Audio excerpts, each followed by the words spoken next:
नमस्कार दोस्तों, मैं किस्साबाज वाला लेकर आया हूँ विश्वविख्यात लेखकों की कहानियों का गुच्छा। दोस्तों, अगर हमारी कहानी आपको पसंद आए तो इसे लाइक, सब्सक्राइब और शेयर जरूर करें। तो आइए बिना देर किए शुरू करते हैं आज की कहानी। कहानी का शीर्षक है काठ का सपना। इसे लिखा है गजानन माधव मुक्ति बोध ने। भरी धुआंती मैली आग जो मन में है और कभी कभी सुनहली आँच भी देती है पूरा शनिश्चरी रूप। वे एक बालिका के पिता हैं और वह बालिका एक घर के बरामदे की गली में निकली मुंडेर पर बैठी है, अपने पिता को देखती हुई। उन्हें देख उसके दुबले पीले चेहरे पर मुस्कुराहट खिलती है और वह अपने दोनों हाथ आगे कर देती है जिससे कि उसके काका उसे अपने कंधों पर ले लें। उसके पिता अपनी बालिकाओं को देख प्रसन्न नहीं होते हैं। विक्षुब्ध हो जाता है उसका मन। नन्ही बालिका सरोज का पीला उतरा चेहरा, तन में फटा हुआ सिर्फ एक फ्रॉक और उसके दुबले हाथ उन्हें बालिका के प्रति अपने कर्तव्य की याद दिलाते हैं। ऐसे कर्तव्य की जिसे वे पूरा नहीं कर सके, कर भी नहीं सकेंगे, नहीं कर सकते थे। अपनी अक्षमता के बोझ से चिढ़ जाते हैं और वे उस नन्ही बालिका को डांट कर पूछते हैं, यहाँ क्यों बैठी है, अंदर क्यों नहीं जाती। बालिका सरोज गंभीर वृद्ध दार्शनिक सी बैठी रहती है। अपने क्रोध पर पिता को लज्जा आती है। उनका मन गलने लगता है। उनके हृदय में बच्ची के प्रति प्यार उमड़ता है। वे उसे अपने कंधे पर ले लेते हैं। ऊंचे उठने का सुख अनुभव कर बच्ची मुस्कुरा उठती है। पिता बच्ची को लिए घर में प्रवेश करते हैं तो एक ठंडा सूना मटियाली बांस भरा अंधेरा प्रस्तुत होता है। पिछवाड़े के अंतिम छोर में आसमान की नीलाई का एक छोटा चौकोर टुकड़ा खड़ा हुआ है। वह दरवाजा है। घर में कोई नहीं है, सिर्फ दो सांसें हैं, एक पिता की, दूसरी पुत्री की। वे एक अंधेरे कोने में बैठ जाते हैं और उनके घुटनों में वह बालिका है। उसका चेहरा पिता को दिखाई नहीं देता, फिर भी वह पूरा का पूरा महसूस होता है। वे चुपचाप उसके गाल पर हाथ फेरते जाते हैं और सोचते हैं कि वह लड़की मेरे समान ही धैर्यवान है, सब कुछ पहचानती है, बड़ी प्यारी लड़की है। उन्हें लगता है कि उनकी आंखें तर हो रही हैं। एकाएक ख्याल आता है कि अगर घर में बड़ा आईना होता तो अच्छा होता। अपनी बड़ी आंसू भरी सूरत की बदसूरती देख लेते। उन्हें उम्र रसीदा आदमियों का रोना अच्छा नहीं लगता। सामने अंधेरे में रंग बिरंगी पर धुंधली आकृतियां तैर जाती हैं। सुंदर चेहरे वाली एक लड़की है, वह उनकी सरोज है। नारंगी साड़ी है, सुनहली किनारी है, सफ़ेद ब्लाउज है, गले में हार है, हाथों में रंग बिरंगी चूड़ियां हैं, एक एक दर्जन। पति के घर से वापस लौटी है, खुश है। दामाद मैकेनिकल इंजीनियर है जिसकी गरीब सूरत है और वह बाहर बरामदे में कुर्सी पर बैठा है। क्या करे सोचता नहीं। घर में उनकी स्त्री पूड़ी बना रही है, पकौड़ियाँ बन रही हैं, बहुत बहुत सी चीज़ें हैं। भाग दौड़ है, हल्ला गुल्ला है, शोर शराबा है। लोग आकर बैठ रहे हैं, आ रहे हैं, जा रहे हैं। पास पड़ोस की लुगाइयाँ चौके में मदद कर रही हैं और उनके दिल में क्या करें क्या ना करें, सब कुछ कर डालें। क्या ही अच्छा होता कि उनमें यह ताकत होती कि वो सबको प्रसन्न कर सकते और सारी दुनिया को खुश देख सकते।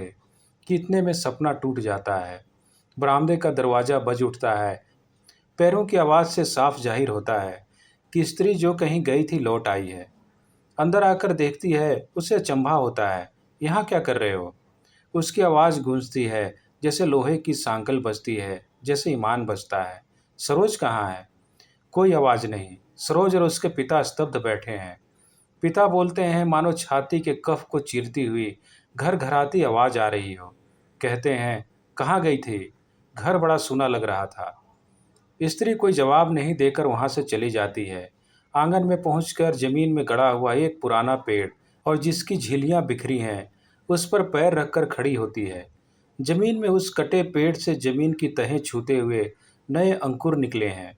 बाद में उन पर से उतरकर वह झिल्लियाँ बिनती हैं। पड़ोस से लाई हुई कुल्हाड़ी चलाकर उन अधकटे ठूठों से लकड़ी निकालने का ख्याल आता है, लेकिन काटने का जी नहीं होता। इसलिए झिल्लियाँ बिनकर वह उनका एक ढेर बना देती है और फिर आंगन की दीवार की मुंडेर पर चढ़ जाती है, क्योंकि उस मुंडेर के एक ओर नीम की एक सूखी डाल निकल आई है। उससे वह तोड़ती है। ऊंची मुंडेर पर चढ़कर नीम की सूखी डाल तोड़ लाने का जो साहस है, उस साहस से दीप्त होकर वह प्रफुल्ल हो जाती है। सारी लकड़ी ठंडे चूल्हे के पास लाती है, जमा कर देती है। सरोज पिता की गोद से उठ आई है। वह देखती है कि चूल्हे में सुनहली ज्वाला निकल रही है। वह देखती है और देखती रह जाती है। उसे उस ज्वाला का रंग अच्छा लगता है। वह चूल्हे के पास जाकर बैठ गई है। उसकी रीढ़ की हड्डी दुख रही है, पर चूल्हे में जलती हुई ज्वाला उसे अच्छी लग रही है। सारा चौका सुहाना हो उठता है, भूरा मटियाला साफ सुथरा। भीत की पटिया पर रखी पीतल की एक भगोनी, छोटे छोटे 2 गिलास और 2 कटोरियाँ कैसी चमचमा रही हैं। कितनी सुंदर। उन पर माँ का हाथ फिरा है। तभी तो सुबह के पकाए भात में पानी डाला जाता है और नमक। चूल्हे पर चढ़ गया है भात। सुबह का बेसन भी है, उसमें पानी मिला दिया जाता है। उसे भी चूल्हे के दूसरे मुंह पर रख दिया गया है।